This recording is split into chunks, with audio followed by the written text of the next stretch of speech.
Effectivement, on voit que la Chine a lancé l'année dernière l'initiative mondiale sur la gouvernance de l'IA et vous avez justement évoqué le rôle du gouvernement. Est-ce que ça revient finalement aujourd'hui comme un défi qu'il y a ce problème de gouvernance mondiale sur l'intelligence artificielle? Non, on voit bien, Euh, on voit bien que la gouvernance, les problématiques de gouvernance, de protection des consommateurs, de protection des données privées, ce sont des problématiques qui doivent être dans les mains des régulateurs et donc d'autorités gouvernementales, et qu'on ne peut pas laisser ça aux géants de l'Internet ou à des sociétés technologiques nouvelles. L'Europe en la matière, avec la réglementation GDPR, a montré la voie, et la Chine, les États-Unis finalement ont fini par adopter des réglementations similaires. Même dans un environnement plus libéral aux États-Unis, on se rend bien compte que finalement cette réglementation est utile.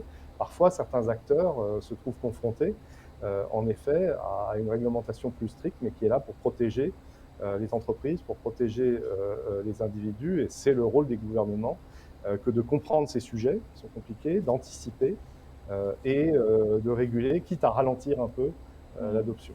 hmm. Quel est votre avis, Ming, sur cette problématique? Une phrase qui me vient en tête, c'est de Rabelais, Hmm. et qui dit: Science sans conscience n'est que ruine de l'âme.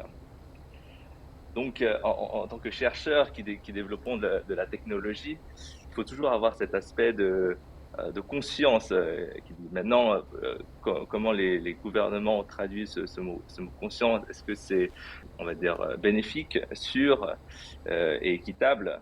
C'est un peu le cas. Donc, c'est extrêmement, je pense que c'est une bonne chose que les gouvernements, en fait, gardent ça en tête. Je voudrais éventuellement vous demander, parce que vous avez mentionné la tension entre la Chine et les États-Unis. Récemment, il y a aussi ce sujet justement sur les voitures électriques, en disant que les voitures électriques exportées par la Chine vers les États-Unis va collectionner les données personnelles et pour être une menace pour la sécurité nationale. Est-ce que d'un point de vue de recherche, c'est un argument fiable? D'un point de vue de recherche, de façon à entraîner en fait sa détection, avoir des algorithmes plus performants, c'est mieux d'avoir plus de données.